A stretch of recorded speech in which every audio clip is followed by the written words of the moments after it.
కాంగ్రెస్ రెండేళ్ల పాలనలో ఏం జరిగింది అనే అంశంపై సోమాజిగూడ ప్రెస్ క్లబ్ లో వక్తలు మాట్లాడుతున్నారు. ఇప్పుడు లైవ్ చూద్దాం.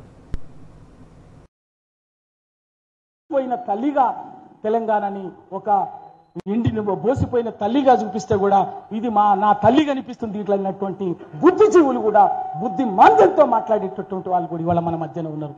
ఇవన్నీ ఊరికే జరగలే, ఊరికే కాలే.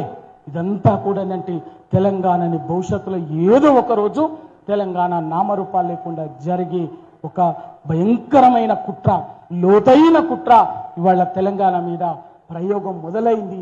ఆ ప్రయోగానికి పునాదులు పడ్డ ఈ రెండేళ్ల దీన్ని ఇప్పటికైనా మనం ఈ కుట్ర వెనుకున్నటువంటి లోతుని, ఈ కుతంత్రం వెనుకున్నటువంటి లోతుని, ఈ కుట్ర కుతంత్రం వెనుక ఉన్నటువంటి కుట్రదారులని మనం పసిగట్టకపోతే, వాటిని ఎదుర్కొనకపోతే, దాన్ని ధిక్కరించకపోతే, తిరుగుబాటు మనం ఆ పని చెయ్యకపోతే మనం మాట్లాడుతున్నటువంటి ఇంత 7 దశాబ్దాల పోరాటానికి అర్థమే లేదు. తెలంగాణ అనేది తన్లాడినటువంటి వాళ్ళం.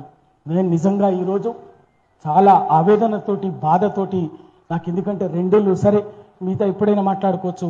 నేను ఇవాళ ఈ ఆవేదనతోటి, బాధతోటి నేను మాట్లాడుతున్న ఒక్కసారి ఈ తెలంగాణ పౌర సమాజం, ఈ పౌర సమాజం ముసుగులో, పౌర సమాజం అంటే ఈ పౌర సమాజం ముసుగులో తందానంటే నేను తటస్థుని మాట్లాడడం అంటేనే మోసం. నేను తటస్థుని, నాకు రాజకీయాలని చెప్పని మాట్లాడడం మించిన అతి పెద్ద రాజకీయం ఇంకేది లేదు.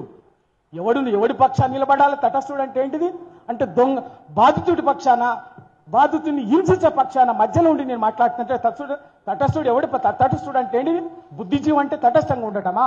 అన్యాయం చేసి నరుకుతుంటే, గొంతులు కోస్తుంటే చూస్తూ అబ్బో నేను తటస్థుని, నేనేం మాట్లాడొద్దు, దాని గురించి అనొద్దు అని చెప్పేసి మాట్లాడటం తటస్థమా?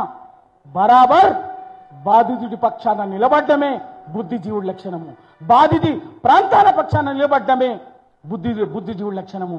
కానీ బాధితుడి పక్షాన మాట్లాడేటటువంటి వాడిని ఇవాళ తక్కువ చేసి ఇష్టానుసారంగా మాట్లాడి మేము బుద్ధిజీవులం, మేము చాలా పెద్ద మేధావులమని ఇవాళ మాట్లాడుకుంటే తెలంగాణ సమాజం అటువంటి ముసుగులు ఉన్న వాళ్ళ పట్ల కూడా అప్రమత్తంగా ఉండాల్సినటువంటి సందర్భం అయితే మళ్ళొక్కసారి వచ్చింది. మనం ఆ పని చేయాలని నేను మనస్ఫూర్తిగా ఈ సందర్భంగా అందరికీ కోరుకుంటూ, ఒకవేళ నేను మాట్లాడిన దాంట్లో ఏదైనా భిన్నాభిప్రాయం ఉన్నా, పొరపాటు ఉన్నా కూడా నాకు వ్యక్తిగతంగా తెలియజేసినా కూడా నేను ఇంకింత లోతుగా నన్ను నేను సమీక్షించుకోవడానికి ఉపయోగపడతానని చెప్తూ థ్యాంక్ యూ.